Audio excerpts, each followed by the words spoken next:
Olá, olá, olá, bem-vindos, bem-vindas a mais um episódio do nosso podcast, O que sei sobre Tigres e Dragões, retomando aí com força total, com convidados ilustres, para esse bate-papo, como diria o Márcio, maroto, sobre Kung Fu, isso mesmo. Cultura chinesa, vida, existência, sobrevivência e o que mais? E o que E mais? tudo O que acontece entre o céu, o dragão, que tá onde? Onde está o dragão? no céu, na né? água, né? Não, mas ele sai da água e vai pro céu. Ah, tá. E o tigre tá onde? O tigre está em extinção ultimamente. Acho que já é um tema legal para a gente começar o bate-papo com o nosso convidado, né?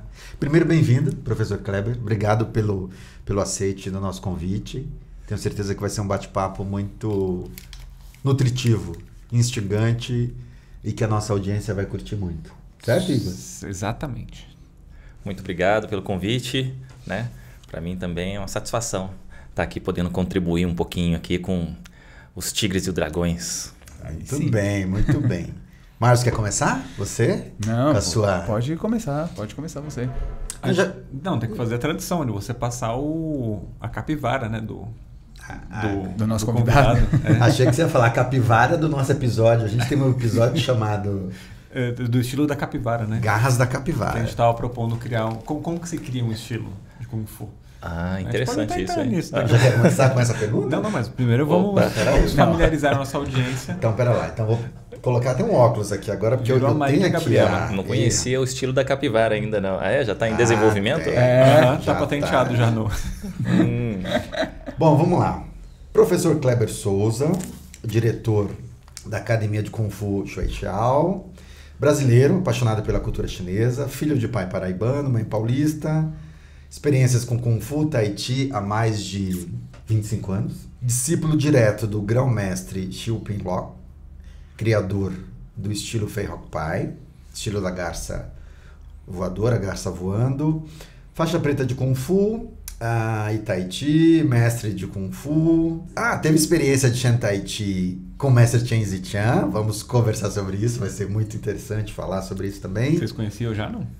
Não, De vista, claro, sim. Mas né? não, mas por causa disso, não. não. Ah, que interessante. Acho que isso deu Sim. match.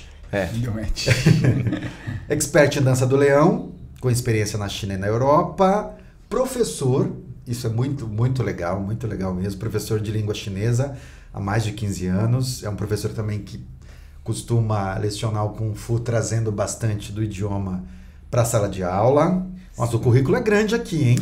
12 vezes campeão brasileiro, bicampeão europeu de Tai Chi, 12 vezes campeão brasileiro internacional de Kung Fu e Tai Chi. Atualmente é diretor de estilos internos na Liga Brasileira de Kung Fu e já atuou como diretor de Wushu competitivo e dança do leão, também na Liga. E a gente vai deixar o currículo todo Meu lá Deus, sim, no mais 3 páginas. no nosso podcast. Sou É isso? um simples plebeu que está aprendendo ainda sobre Kung Fu, Tai Chi e arte marcial chinesa. Desculpa, e outra coisa importante, já que eu dei ênfase pro ensino no mandarim, ele tem um método chamado Método Dom chinês. Dom Chinês. Inclusive tem um blog Aprenda a Falar Chinês, enfim, Isso tem muita mesmo. coisa bacana. E recentemente eu vi um podcast que eu achei muito divertido, que vale a pena, não sei se vocês já viram, Qual? não sei se eu mandei para vocês, um podcast que o professor Kleber faz e que tem um panda que interage Que legal. com os convidados, um panda faz perguntas e tudo mais. Mas um panda Sim. de pelúcia, um panda em Tem cativeiro? que entrar um lá, panda hein, turma? de Entrem lá. animação? Entrem lá para você dar uma Vale olhada. muita, e tem muita interação com a língua chinesa. Claro que o professor Kleber faz aí traduções, faz perguntas em mandarim, enfim. Vale muito a pena, muito divertido. Sim. Eu vi alguns episódios. Viu? É um canal interativo lá, também, né, para compartilhar conhecimentos também de várias áreas relacionadas à cultura chinesa. Então, a gente já falou lá sobre medicina chinesa, sobre negócios, sobre medicina ocidental, um dos primeiros que a gente fez. Está começando ainda, mas tem uma pontinha de língua chinesa, uma pontinha da cultura e, claro, daqui do Brasil também. Isso é no YouTube. Isso no YouTube. Qual que é o nome do... Como que as pessoas acham? Tá lá no canal chamado Douglas Fu, né? Que é o idealizador desse projeto aí. Tá sendo muito interessante. E tem um episódio que você vai gostar muito, que vocês falam do filme chamado O Mestre... O Mestre da Fumaça. Mestre da Fumaça. Ele é estrelado pelo meu companheiro lá, o meu colega lá de palco, né? Vamos dizer assim, o Tony Lee. Tony Lee esteve na Shaoxing. Você não lembra o Tony Lee com aquele grupo de música tradicional chinesa? Ele dançou lambada com a Raquel? Ele sei. Ele é o Tony Lee. É um artista. Ele é muito bom. Sim. Ele é um artista mesmo. É um artista, sim. É um artista, eu sou o Kleber, amigo do pessoal lá fora e tal, né? Quando eu entro dentro da academia, do tatame, eu sou o Shifu Kleber, né? Então tem essas... Muda um pouquinho, né? Mas o Tony, ele é um artista o tempo todo. Ele é daquele jeito, fora, dentro. Eu gosto de trabalhar com ele. Muito bom. E ele fez... Podia convidar o Tony para ele. Ele fez esse filme, o Mestre da Fumaça. Por que eu vou gostar? Não, gostar. Surpresa. Assista, né? Assista o filme. Está disponível, não está disponível? Eu acredito que sim. Ele está lançando, já ganhou alguns prêmios, se eu não me engano. E sim, se não lançou, já está para lançar já esse filme. Acho que todo admirador da cultura tradicional, raiz, vai gostar desse filme. Só para não ficar uma coisa assim muito taxativa para você. Entendi. Entendeu? Tá bom. Pronto. Diminuiu o peso. Isso, né? De ficar um peso assim. Porque eu vi o trailer, eu achei... Você viu o trailer também, não viu?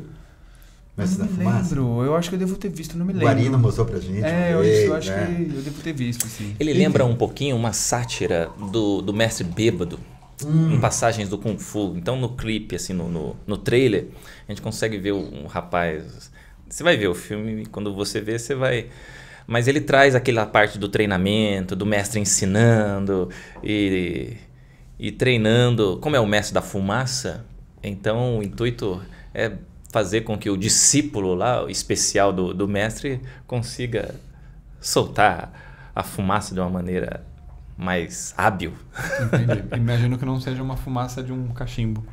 Mas sim. Enfim. Cachimbo da paz. Tá, ótimo. Eu não tenho o que eu vou gostar.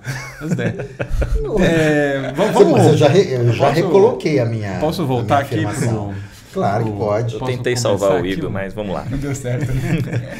Kleber, você falou agora há pouco tempo, agora há pouco que você continua aprendendo, você é um aprendiz, algo assim? Sim. O tempo todo. Isso está na essência das artes marciais, talvez? Não sei como que a gente pode nomear, mas tipo uma humildade de você sempre ter consciência que tem um aprendizado a mais? Tem 2 pontos de vista, eu acho assim. Pode ser humildade também, mas também isso faz parte do conhecimento, da via do conhecimento. À medida que a gente vai aprendendo mais, a gente vai descobrindo mais coisas em toda a área, né? No Kung Fu, no Tai Chi, engenharia, odontologia, em tudo. Quando você vai aprendendo mais sobre aquilo, você vai abrindo vários leques, você vai conhecendo melhor o caminho e você vai enxergando mais longe. Isso pode ser motivador, porque você fala, poxa, agora eu estou conseguindo enxergar, tem bastante coisa para aprender ainda. Ou isso pode ser desmotivador, para quando a mente da gente fecha. Falei, poxa vida, tem muita coisa para aprender ainda, eu não sei nada. Só que quando a gente fecha os olhos para isso, a gente aprende, né, a habilidade, aprende o Kung Fu e acha que já sabe tudo. Quando você acha que já sabe tudo, você acaba fechando nessas portas, fechando essa visão, fechando essa paisagem. Então eu consigo ver isso, eu consigo ver essa paisagem lá longe, né? O leque vai se abrindo, então eu sei que eu tenho ainda muita coisa para aprender. Isso faz parte do Kung Fu. Quando a gente abre a mente para mais conhecimentos, eles vão vindo. Isso não tem um fim, isso tem um começo. A gente começa a aprender. Mas a gente não vai chegar num ponto, eu acredito, né? Que a gente não vai chegar num ponto e falar, pronto, eu completei, eu já aprendi tudo. Porque sempre a gente vai descobrindo algo a mais, sempre a gente vai visualizando um horizonte cada vez mais longe, na medida que a gente vai dando os passos, né? Então isso faz parte. Eu acho isso curioso, por exemplo, no Tai Chi. De novo, minha experiência é muito limitada com Tai Chi, né? Tem uma forma...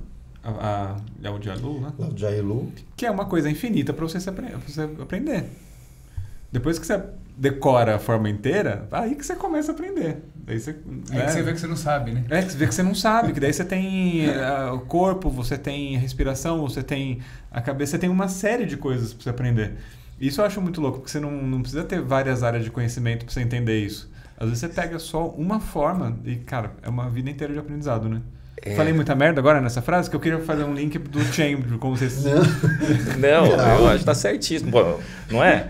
Você, um aluno, vamos falar falando de um aluno que está entrando para treinar um Tai Chi, Lao Chai Lu, do estilo Chan.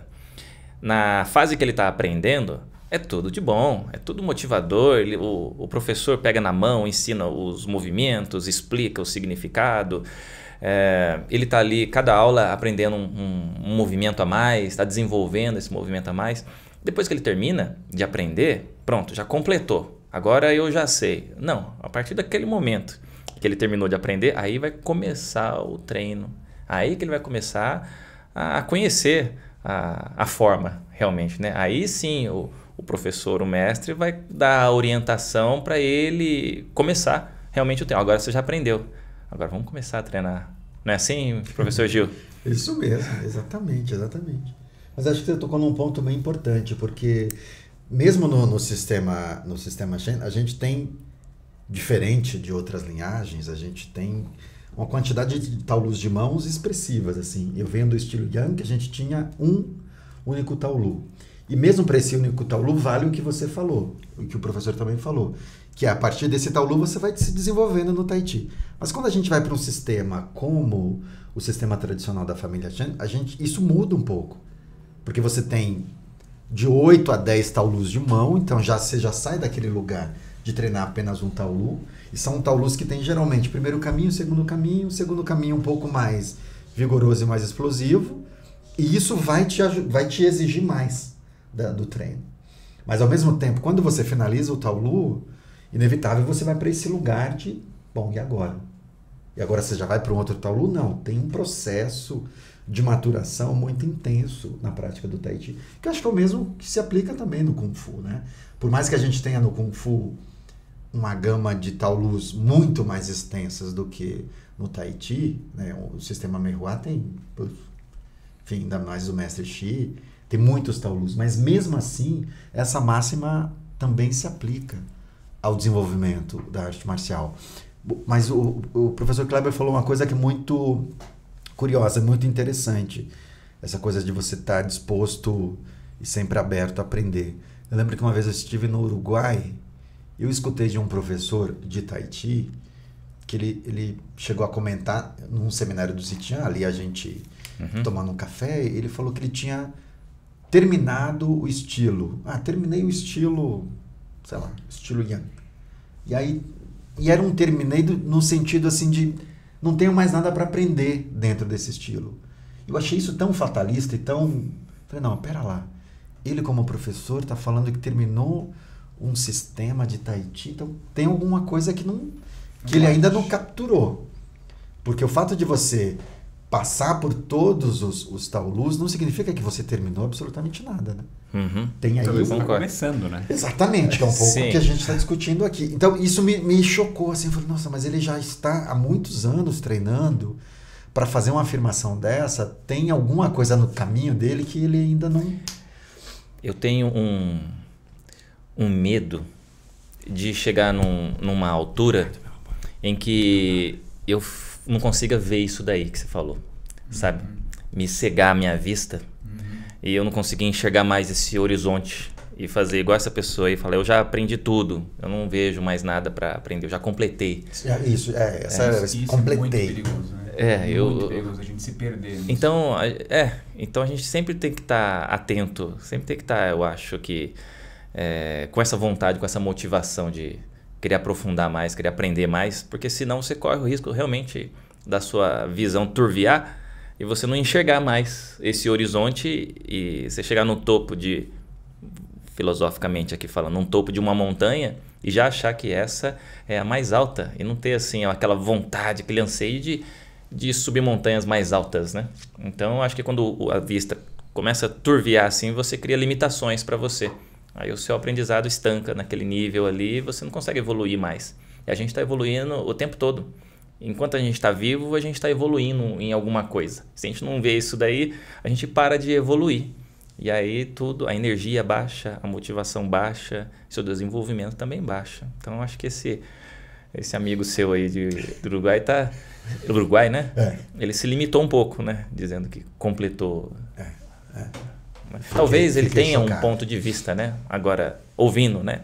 Por essas palavras, realmente é uma limitação. Você nunca pensou se realmente ele terminou? Se ele, assim, o cara sabe tudo. Nunca passou isso pela sua cabeça? É uma coisa para se pensar, né? Não, né? Não sei, não conheço ele. Será que você não subestimou ele? Eu tô falando assim, de um ponto do pensamento, tipo, utópico. Não, ele pode ter concluído o currículo do sistema. Isso sim, pode ter acontecido. A minha pergunta é, se você o acha sistema que... tem determinação de, isso aqui você vai aprender esse tal Lu, depois esse, depois... Beleza, o que eu tinha para aprender no sistema era isso aqui. Mas o meu espanto foi essa fala um pouco de não ter mais nada a aprender. A minha pergunta é, você acha que algum dia pode ser que alguém não tenha mais nada para aprender? E que talvez esse cara é o cara que aprendeu tudo? Esse é o cara que já aprendeu tudo? E você tá falando aqui, não, foi arrogante. Durma com essa. Vou dormir com essa. Eu ia falar assim, talvez quando a morte chegar, mas considerando que para além da morte... É um paradoxo? Pode acontecer muitas coisas, então também não sei se quando a morte chegar... Entendi. Se a gente considerar, inclusive, que a morte chega e a gente leva aprendizados e volta para ressignificar coisas que a gente não aprendeu... Para quem acredita. Exatamente. Considerando para quem acredita, é isso. Né? Eu tenho uma opinião segura disso. Querendo entrar aí nesse bate-papo de vocês, né? Que fez polêmica. Fez uma polêmica aí, né?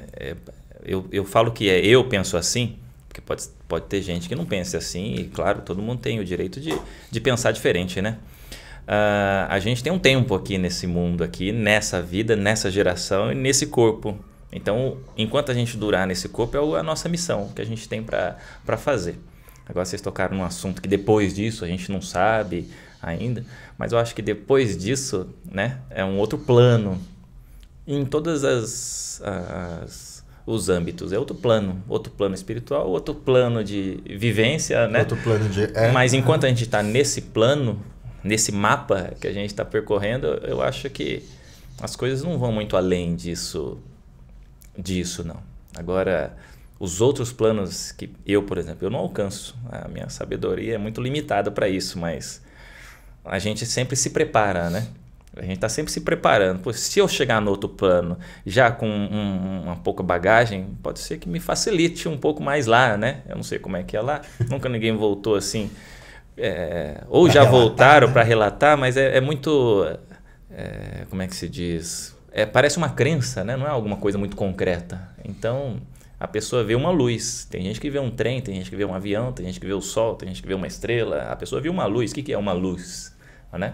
Será que é um pingo de esperança ou realmente é um anjo chegando? Então, é muito assim generalizada essa tal luz. Mas nesse plano, nesse mapa, eu acho que a gente está sempre aprendendo alguma coisa. Professor, falando em luz, você é discípulo de um dos grandes mestres que a gente teve a oportunidade, o nosso país teve a oportunidade de conhecer, de conviver, que é o mestre Lope. A gente, inclusive, quando o mestre esteve a primeira vez para o Brasil, a gente fez questão de visitar os grandes mestres e fomos até Santo André, na ocasião, para conhecê-los. E o mestre ficou muito impressionado com o mestre Lope, ficou super feliz em conhecer, conversaram muito e tudo mais. Eu falei de luz porque eu tenho para mim que esses encontros que a gente faz com mestres como Mestre Lope, Mestre Xi, Mestre Zitian, são encontros não necessariamente predestinados. Talvez sim, se a gente quiser entrar nessa seara mais espiritualista ou mais mística. Mas eu acho que os mestres cumprem um papel, assim como a gente cumpre na relação com os nossos alunos, de alguma maneira ser essa luzinha para ajudá-los a iluminar o caminho e fazer também com que eles iluminem os nossos caminhos. Queria que você contasse um pouco pra gente como foi esse encontro teu com o Mestre Lope e como é que se deu essa conexão de vocês, esse processo todo que culminou com o teu discipulado com ele e como foi o teu aprendizado também. A primeira vez que eu vi o Mestre Lope foi num evento de um campeonato e eu praticava na época um outro estilo de Kung Fu. Só que eu era muito fã dele, eu gostava muito. Nossa, é um mestre ali de verdade. É assim, a gente tem isso, né? Que os mestres chineses são os mestres verdadeiros. Uma crença, né? É um mito. Mas naquela época, para a idade que eu tinha naquela época, eu via isso. Isso que ano foi? Isso foi em 90 em alguma coisa. E então tava todo mundo pedindo para tirar foto com ele nesse evento. Você praticava com quem na época? Na época eu praticava um estilo nacional aqui, foi desenvolvido aqui no Brasil. Então eu estava assim, né, participando do campeonato e era um professor de Taubaté na época e eu tive aquele sonho, né? Poxa, eu queria conhecer ele, eu queria ver. E quando todo mundo estava chamando ele, era bem na hora dele ir embora. E eu lá em cima do palco, eu ali pensando comigo ali, puxa, eu vou lá, vou pedir para tirar uma foto com ele. Não vou, tá todo mundo pedindo, ele tá cansado e já não tá querendo. Ele querendo ir embora e todo mundo chamando. Aí veio uma energia assim, não, eu tenho que ir, a minha oportunidade tá indo embora. E eu vou, vai passar, não sei quando que eu vou vê-lo de novo. E eu fui, eu saí correndo, quando ele tava lá, quase na porta de sair do ginásio. Eu fui lá e todo mundo, Chupin Loke, Mestre Lope, Chupin Loke. Eu falei, puxa, ele não vai me ver. Aí eu tive a ideia de chamar em chinês. Shifu! Otsai Chali! Shifu, eu estou aqui. Aí ele parou. Aí ele olhou para trás. Quem me chamou? Aí eu gritei, né? Shuo! Sou eu! Né? Aí ele, você fala chinês? Né? Falou em português para mim. Eu falei, um pouquinho. Eu posso tirar uma foto? Aí ele, pode, vem aqui. Você fala bem chinês e vem aqui. Eu consegui tirar uma foto com ele. Eu me senti assim, muito realizado naquele dia, naquela época. E aí quem não tinha câmera, né? 99, talvez. Assim, não tinha assim, as câmeras que a gente tem hoje. Então a gente pega emprestado, né? O amigo bate uma foto minha aqui e depois um colega. Isso. Pra pegar a foto. Não, aí é que tá, né? Ele tirou a foto, ficou assim, bonita. Depois você me envia. E eu nunca mais vi essa foto. Até hoje? Até hoje. Eu não vi mais essa foto que eu tirei com ele lá. Mas aí eu não me decepcionei, não, por não ter a foto que eu queria, mas eu ganhei algo mais precioso. Porque depois desse episódio eu pude encontrar com ele novamente, né? Através de um outro professor e praticar o estilo, né? O estilo Ferrapai, que é o estilo que eu pratico hoje. E depois terminar como sendo o discípulo dele. E naquela época a gente já lembrou disso, né?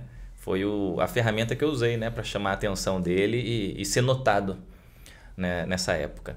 E aí no decorrer dos treinos, ele me introduziu ao Tai Chi. Eu sabia Tai Chi. Eu tinha noção de Tai Chi. Eu sabia movimentar como se movimenta no Tai Chi. Mas eu não treinava Tai Chi, né? E uma das lições dele, a gente treinou Tai Chi num curso. A gente começou às 8 da manhã, 8, 9 horas da manhã e foi terminar assim 8, 9 da noite. Foi a primeira vez que eu pratiquei realmente o Tai Chi. E dali em diante eu queria aprender mais, porque até então eu praticava somente Kung Fu. E o Kung Fu, diferente do Tai Chi, a gente é mais imediatista. A gente quer ser mais forte, quer ser mais rápido, quer ter tudo isso, né? E no Tai Chi você aprende a desacelerar isso daí. Então é difícil. Para quem já tem uma bagagem de Kung Fu e começar o Tai Chi, fica mais difícil. Então para mim foi assim, muito difícil de entrar. E aí o que aconteceu? Eu tive uma época curta com o Shifu, porque em 2009 ele veio a falecer. E a época assim de ouro, né, que eu tive com ele foi de 2007 a 2009, que foi onde me deu toda essa consciência do estilo. Mas antes você não treinava então diretamente com ele? Antes eu treinava com um professor discípulo dele, sim. E aí depois eu passei a treinar com ele por algumas desafinidades com o professor. E aí eu pensei, poxa, eu vou parar com isso, vou mudar de ramo um pouco, né?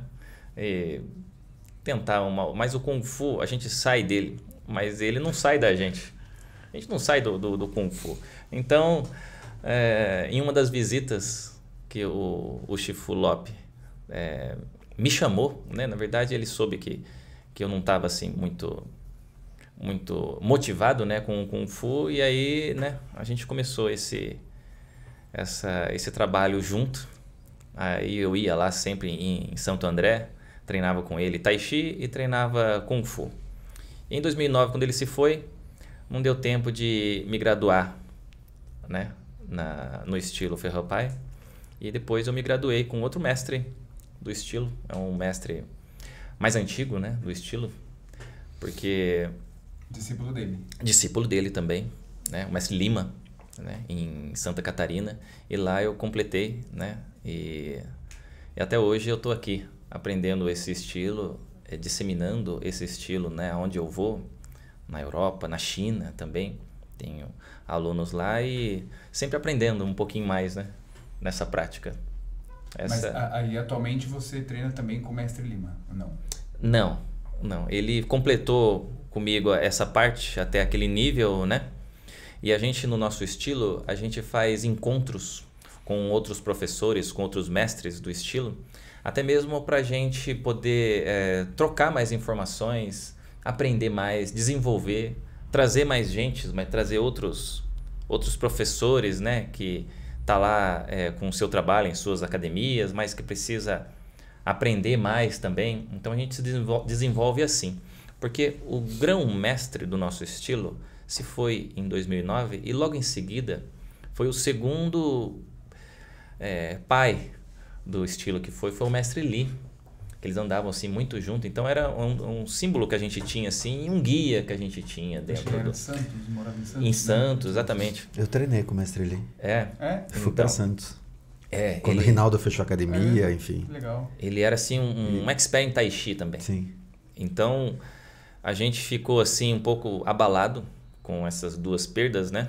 Eu acho que a morte do mestre ali foi bem trágica, né? Foi trágica, passou na televisão e ele, resumidamente assim, né, pela reportagem, a história, ele estava no banco e foi assaltado, diz que ele desarmou o rapaz dentro do banco e saiu normal, e o amigo foi lá e tirou a vida dele, né? Então foi uma surpresa para todos nós. Então a referência que a gente tem chinesa dentro do estilo, se você não cuida, você não sempre busca, isso daí vai se perdendo. E aí o estilo vai ficando com uma característica, não digo ocidental, mas vai perdendo aquela característica que tem um gosto temperado da arte marcial chinesa e vai ficando com o tempero que a gente dá aqui. Professor, mas você acha que, por exemplo, quando as duas referências chinesas, né, falando especificamente em nacionalidade, quando você perde, você acha que perdeu um pouquinho o fio condutor daquela linha, da origem? Perde-se sim, não vou mentir, não. Perde-se sim o... Porque, por exemplo, desculpa interromper, não vou nem contar a pandemia, né? A pandemia, acho que todo mundo ficou meio estranho, mas, por exemplo, quando eu fico mais de 1 ano e meio sem encontrar meu mestre, eu me sinto que eu me distancio. Assim, sabe? Eu perco aquele fio condutor, assim. E quando eu encontro com o meu mestre, seja aqui no Brasil ou seja eu indo para Taiwan, eu como se eu me sentisse, me reconectando. Entende? Sim. Perde-se assim um pouco dessa referência, assim, desse fio, mas dá para manter-se assim. Porque quando você perde, né, o mestre e ele tá lá em outro plano, você sente ele no coração. Aí você guarda aquilo, você consegue compreender isso.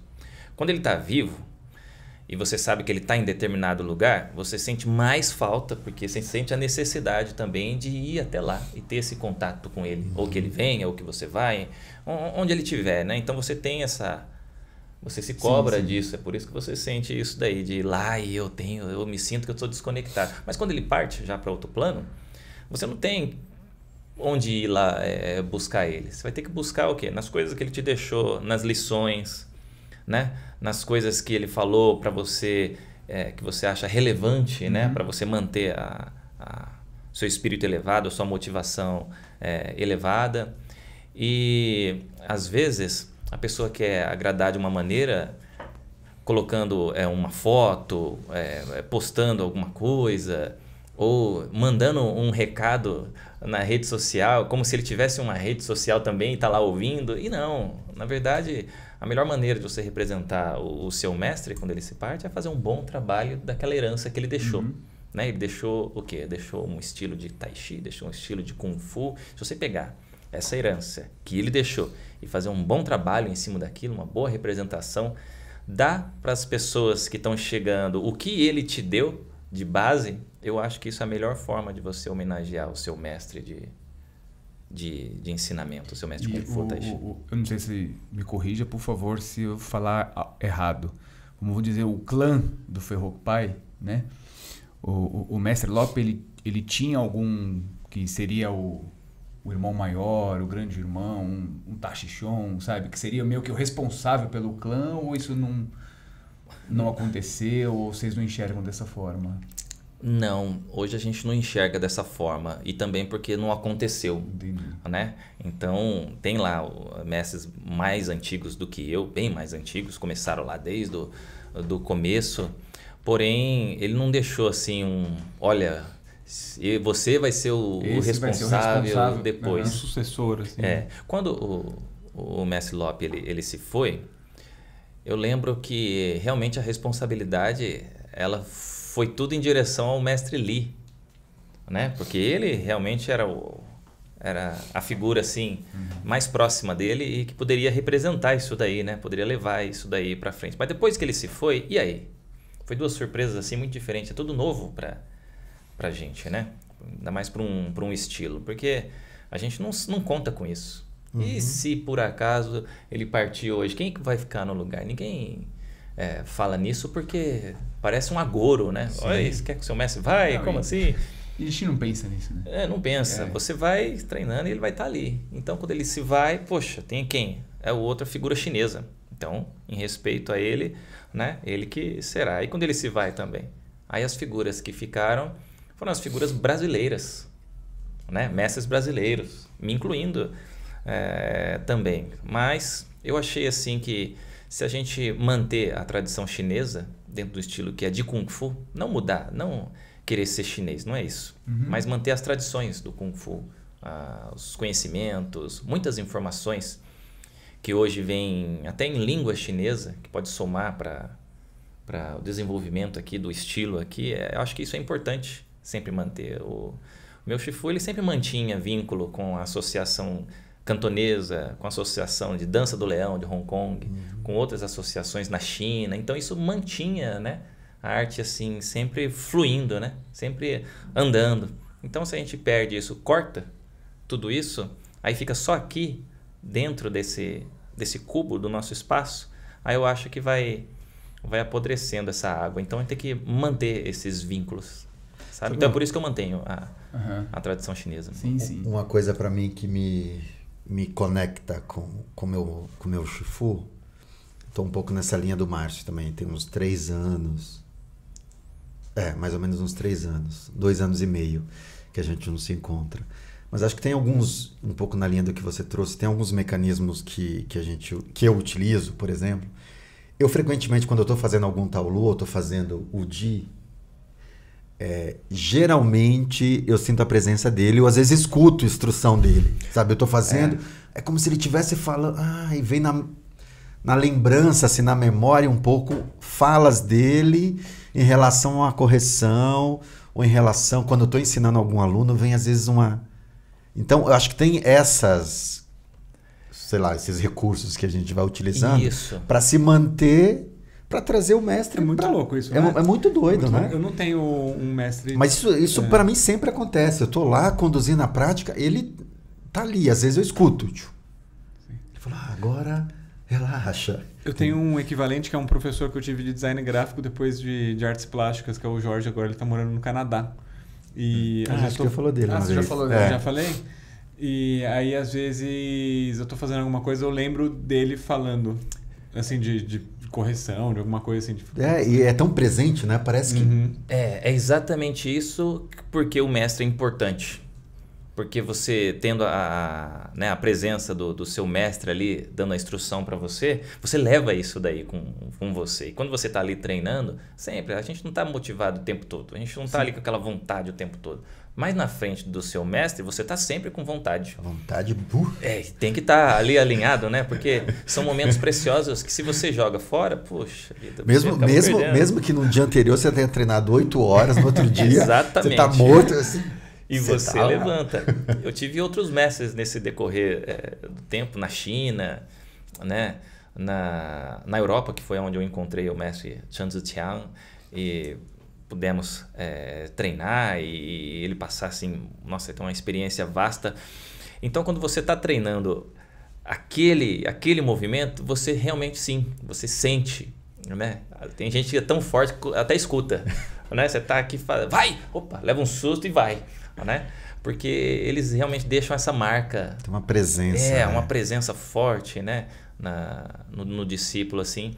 E eu vejo agora que você falou do seu Shifu, e eu lembro que quando ele ia treinar, passar os push hands, né? Tuishou, e aplicava um movimento de torção, ele fazia com uma naturalidade e falava baixo também. Então, geralmente tinha lá um tradutor para explicar o movimento, e explicava isso em inglês, né, para o pessoal que não entendia e tal. E eu falei, tem mais coisa aí, eu quero descobrir o que mais coisa tem nisso daí. E eu perguntava para ele em chinês. Aí ele parava ali e ele vinha explicar e mostrar, mas ele explicava, parecia que estava falando uma poesia. Né? Você pega, eu vou falar em português, mas do jeito que ele falava, que explicava em chinês. Ele falava, você pega a mão e vira voltada para o céu e abaixa assim, né? Mas a pessoa que ele está aplicando tá torcida lá. Aí a gente começa a rir, aí ele mostra de novo, você vira e faz assim. E a pessoa tá lá se batendo comigo, ele aplicou a torção em mim e tal, e eu... Puxa, realmente é forte, né? E ele tá rindo. Esse céu é forte, né? Esse céu é muito forte. Cacete de agulha. Mais ou menos isso. Agulha. E aí quando termina, aí você fala, poxa, então você fica com aquilo na cabeça. Poxa, então o objetivo é você usar toda a energia, toda a força, de forma que seu adversário realmente se curve e você esteja numa posição elegante. Confortável, elegante. Não é como você dá o golpe, é assim, pronto. Não, dá para fazer assim também, mas sim com aquela elegância, aquilo que você leva, né? Então, o que eu tenho na cabeça, quando eu vou aplicar um exercício de torção do Tuishou, por exemplo, puxa, olha, quero fazer igual o mestre Tzu-Tian. Ele faz e... Então é assim. Eu queria puxar um assunto aqui que é o mandarim. Acabou de dar um exemplo ótimo, né? De você virar a palma para cima, da mão olhar para o céu e tal. Minha pergunta seria mais numa linha assim de quanto que você acha a gente tendo uma língua latina com os caracteres que temos aqui no Brasil, né? No português. Quanto você acha que perde em comparação de ter uma língua que é escrita com ideogramas? De uma língua ser mais, não sei se é esse o termo certo, mas mais interpretativa. Se olha para um caractere, você tem vários conceitos atrás. Sim. Olha, se falar em porcentagem, depende. Mas vamos lá. Falando da área marcial, né, na área da arte marcial chinesa, eu acho que você perde aí pelo menos 70%. Não, desculpa. Eu tava pensando aqui, ó. Não, desculpa. Uns 80, 85. Não. Não, deixa eu inverter, né? Eu falei o que você, até onde você consegue aprender, assim, captar bem. É ao contrário, na verdade, desculpa. Você perde 30%, pelo menos. Assim, joguei baixo. Pode ser mais. Mas você perde pelo menos 30% por causa do choque cultural que o ideograma te dá. Você olhar para aquele ideograma e você ter a noção de que ele tem um significado contido ali nele, leva um tempo. Um ideograma. Como o U que está aqui na nossa ideograma com a marcialidade, que está aqui no quadro aqui. Então, poxa, tem algum significado isso? Poxa, tem. O U é a união do K, que significa um machado, uma arma, que é aquela parte maior ali do lado direito, com o J, né, que é do lado de dentro ali, que é a pegada, o parar. Poxa, então se for falar de arte marcial, o que significa marcialidade, né, a luta, a marcialidade, ele significa parar uma arma. Então você já, poxa, tem tudo a ver com autodefesa, com se defender, defender o seu país, defender sua família, defender você, né, self-defense, defender você. Então é um significado muito profundo. E quem não entende isso e não vê isso, você acha que perde quantos %? Vira só movimento. É um pouco o que o mestre Xi fala. Isso. Kung Fu é patrimônio cultural da civilização chinesa. Quando a gente treina Kung Fu ou Tai Chi conectado a essa ideia, a tua mente se expande. E aí aquilo que poderia ser só um simples movimento lá de repetição, ganha um outro sentido, claro, se você treinar conectado a esse valor, né? Qual que é o primeiro Taolu que você ensina lá? O primeiro Taolu que você ensina o primeiro exercício? Eu sou bem Ziqian Xuetan. Primeiro Taolu, Lao Jia Ilu. Lao Jia Ilu. Muito primeiro bem. Taolu. E lá no estilo louva-a-Deus que você ensina? O primeiro? O primeiro. A pessoa entrou agora para aprender hoje, ela vai aprender esse daqui. É uma forma de norte, que não é de louva-a-Deus, de 24 posturas curtas. Para dar base para a pessoa. Para ela entrar e ter a experiência. Isso. Instrutor, caralho. Aí, rapaz. Você é instrutor disso, né? Aí o que acontece? Vocês já fizeram a conta de quantas vezes vocês já fizeram essa forma? Yes.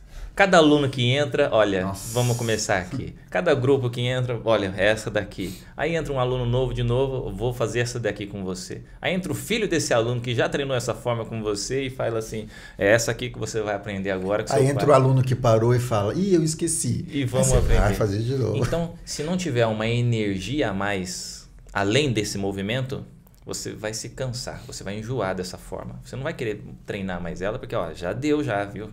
Já fiz mais de trocentas vezes esse exercício aqui, então tem que ter algo a mais. Tem que ter uma energia a mais, tem que ter um objetivo diferente só do movimento. Então, sempre que você ensina um movimento para um aluno novo, de uma certa forma você ensina um pouco diferente daquele que você ensinou lá antes, de um ano atrás, por exemplo. Até porque acho que você vai repetindo tanto o seu aprofundamento na técnica, você... Saquei uma coisa que olha que interessante. E para você vai facilitar se eu te ensinar assim. Tem isso também. Tem essa modulação que a gente faz com o aluno. Isso é muito louco, né? Quando você começa a prestar atenção nas nuances, eu sempre comparo a um cara que gosta muito de vinho. Quando ele começa a descobrir assim o tom do vinho, da madeira, sabe? Eu acho isso muito louco. Eu vou fazer um papel de advogado do diabo aqui. Vai perguntar o que é melhor, se é Kung Fu ou Tai Chi, né? Não tem essa pergunta clássica aqui, viu, professor? Tem. Mas pensando na resposta. Mas quem pergunta é esse moço aí, ó. Vamos lá. Mas o professor, pela postura dele, ele vai ser muito polido para falar. Não. Ou muito direto, reto, tuf. Mas não é nem tanto o advogado do diabo, assim, porque vai meio de encontro. O meu ponto eu faço crossfit. Crossfiteiro, vai. Não, mas ele também faz Kung Fu na Ponlai e faz Tai Chi. Sim. Brasil. Tô num hiato ali de treino, mas enfim, faço. Eu tô num estágio que, assim, CrossFit surgiu outro dia, né? Em comparação a qualquer estilo de Kung Fu que exista, certo? Depende, se você for na Vila Shen hoje, você vai treinar Tai Chi com um monte de coisas que você faz no CrossFit. Não, ok, mas é porque veio o contrário, talvez, né? Os movimentos CrossFit que mamaram ali. Enfim, o que eu quero dizer é o seguinte, não tem uma filosofia por trás. Entendi. Uma filosofia filosófica por trás, entende? Mas são movimentos muito complexos. Eu tô num estágio desse de pegar detalhe. Às vezes é como você segura a barra ou é um movimento do punho. É isso. Tem uma técnica, né? Pô, se você for pensar, o snatch, que é aquele levantamento de peso com a pegada aberta, é o terceiro movimento mais complexo do atletismo nas Olimpíadas. Que o primeiro é, sei lá, salto com vara ou arremesso de... Disco? De martelo, né? Martelo. Martelo, é isso. E o levantamento de peso. Então, se você pega e você vê a nuance disso daí, ele se torna um movimento muito complexo, que é mais ou menos no estágio que eu tô. E eu acabo, por exemplo, a Lala, minha companheira, ela tá fazendo também CrossFit. E aí às vezes eu ajudo ela, né? Falo, não, fica aqui do meu lado aqui e tal, que eu vou corrigindo ela. Isso aí vai muito ao encontro do que você falou de como ensinar, porque eu gosto muito de pegar esses detalhes e ensinar, né, do meu ponto de vista. Mas o que eu quero dizer com isso tudo é que eu entendo que tem uma filosofia por trás é muito legal. Eu pensei nisso quando você falou que talvez você enjoaria. Ah, sim. Técnica. Ah, entendi. Mas, por exemplo, eu não enjoo. Eu acho muito legal putz, consegui corrigir isso aqui, consegui melhorar um pouquinho ali. Era só um comentário mesmo que eu queria fazer. Não tinha nenhuma pergunta por trás disso, não, mas era só um grande comentário que eu Não, mas é interessantíssimo. comparar. Porque se você vai descobrindo esses detalhes, vai enxergando, aumenta a sua vontade de aprender, sim, né? Você treina mais focado.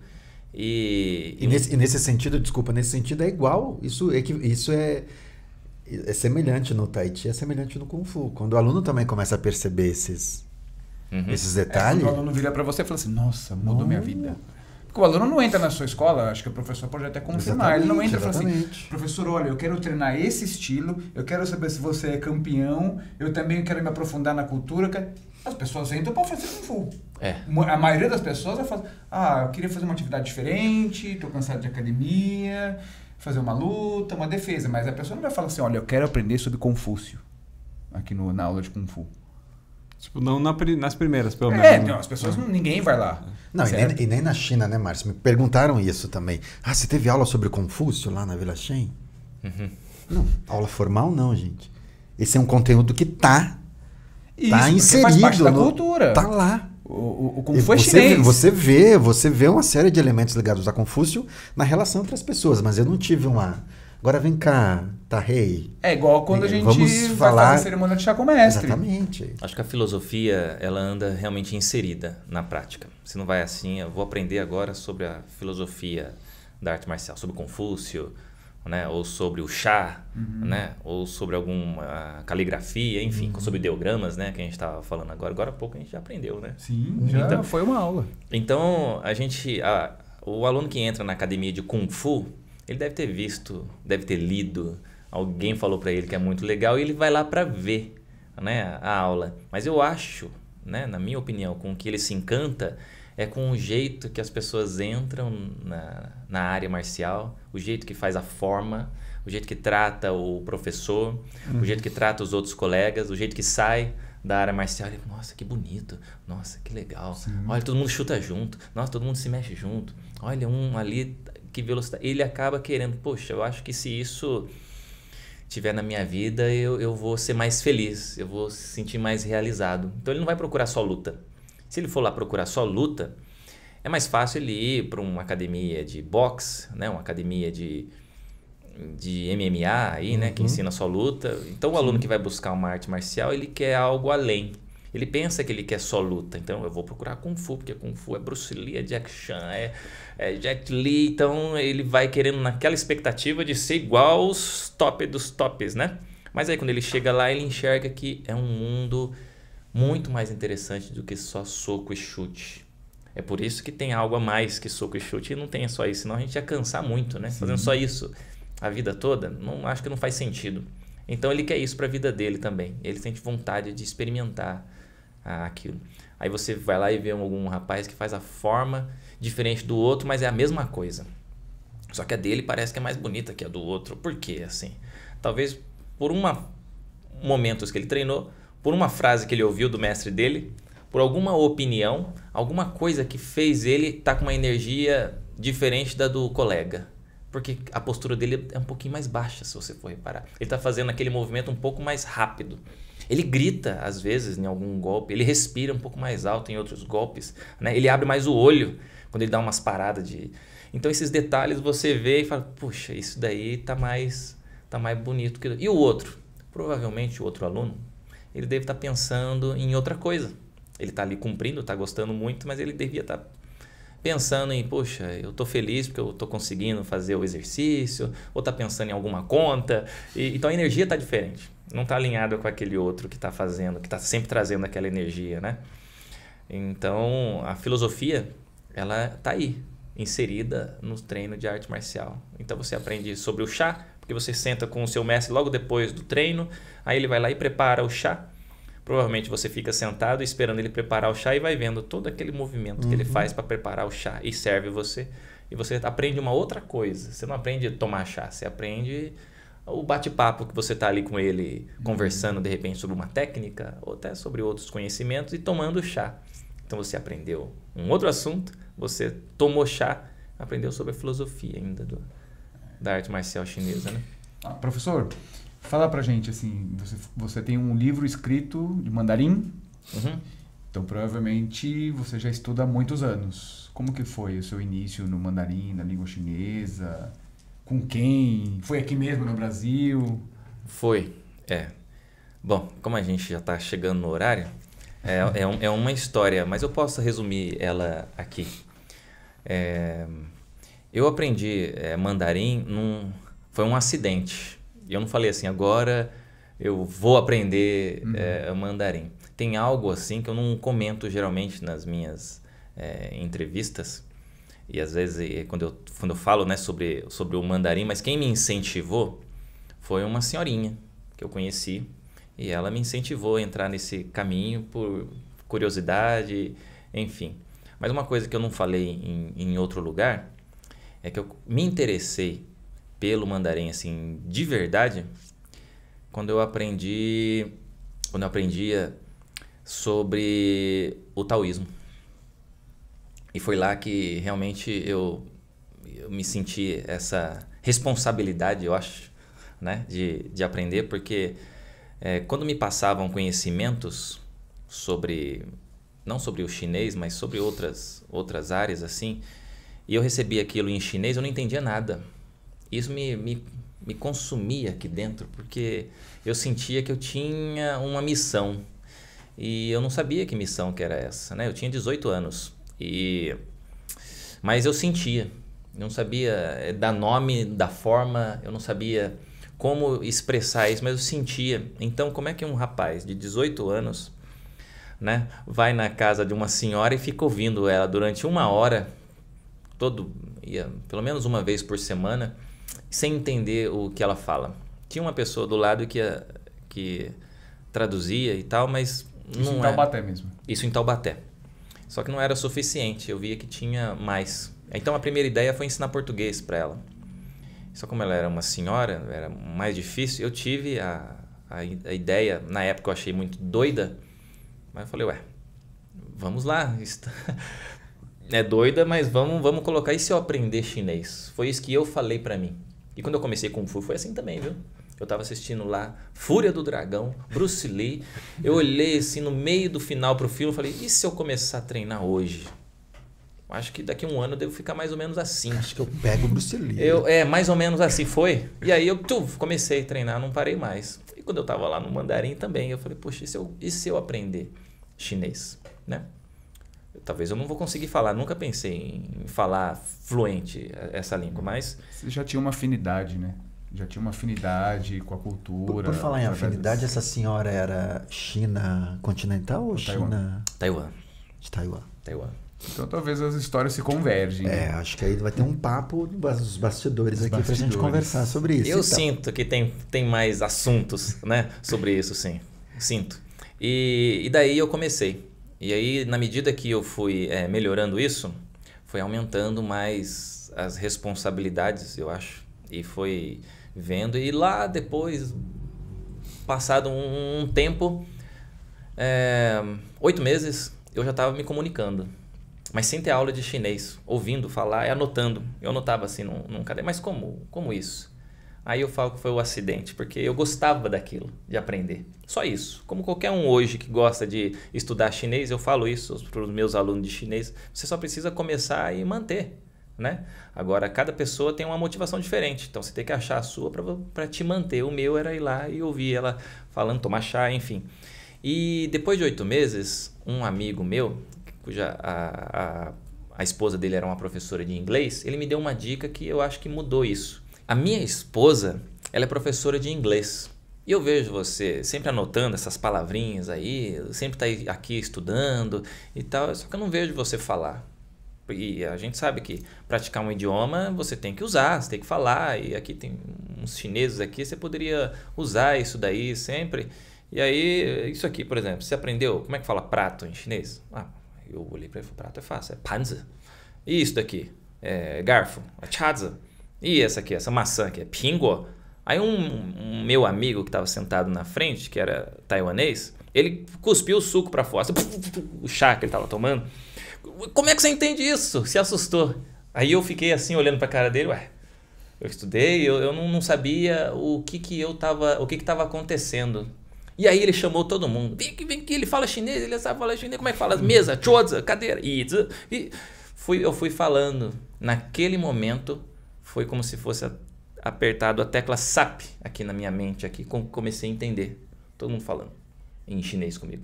Eles falavam e eu entendia, assim, bastante coisa, assim, sabe? E falava. E dali eu comecei, falei, poxa, então acho que eu já sei falar, né? Legal. Sei falar assim, eu sabia falar, acho que 20 palavras, 20 frases só que eu tinha estudado. Mas eu falava bem, porque não tinha material.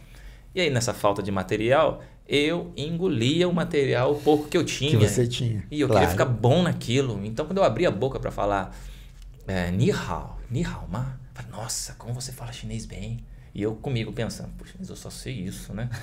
Eu preciso aprender mais coisas. Não pergunta mais nada. Não pergunta mais nada. No assunto que eu não sei então, eu fui bem. Então, eu sempre fui nisso, sabe? Eu ia aprendendo e tentava absorver bem daquilo que eu aprendi. E aí foi só evoluindo e isso foi de 99 para 2000 e estou até hoje aqui evoluindo nisso ainda.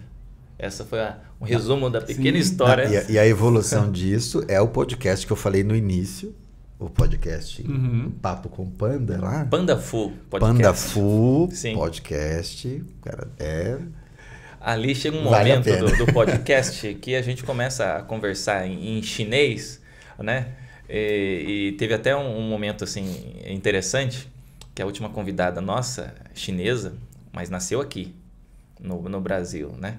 E ela começou a falar em chinês com a gente, assim, e eu e o Tony, né? E ela falou, desculpa, meu chinês não é muito bom, assim, né, e tal. E eu olhei pra cara do Tony, eu falei, não, Tony, mas a gente consegue entender muito bem o chinês dela, como se eu fosse, poxa, o nativo ali, né? E, poxa, você vê que a gente não fica, assim, bom naquilo, a gente tá sempre aprendendo. Eu achei muito legal ela falar isso por ser chinesa, filho de chinês, né, mesmo nascendo aqui, né, falando em mandarim, e eu na hora foi assim, tão natural falar assim, a gente tá conseguindo tanto... Não, fala muito bem, fala muito bem, assim. E eu, o brasileirão da mesa, né? Então, muito bom, gente. Mas eu muito recebo bom. muitas correções, assim, como o português. Estavam tudo errado. Pois é, então, eu também, eu tô ainda aprendendo meu português ainda também.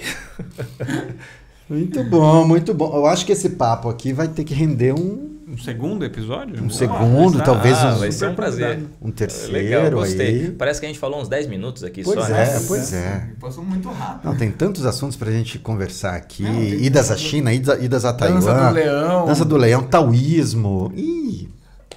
Pois é, tem Zijian. Yanxi, Shenxi. Tem muito papo pra gente falar. Recados do coração? Vai lá. Olha só, não custa nada você dar um like nesse vídeo aqui, se inscrever no canal se você não for inscrito. E se você quiser ajudar o podcast de alguma forma, está aparecendo esse Pix maravilhoso aqui. E se você não quiser contribuir financeiramente, também você pode compartilhar. Dissemine a palavra dos Tigres e Dragões. E é isso. Tá certo? Muito bem. Muito obrigado, professor, pela presença. Eu que agradeço demais. Eu acho que é interessante falar para o pessoal que se eles tiverem assim perguntas para fazer também, né? Ou sugestões, eu acho que num próximo podcast, de repente, a gente pode comentários. Isso. Vai ter mais um ou dois episódios, ou um episódio longo com o professor Kleber de novo. Ótimo. Tá bom? Isso aí, tá certo. Valeu. Muito obrigado. Eu que agradeço. Tchau, moçada. Até a próxima.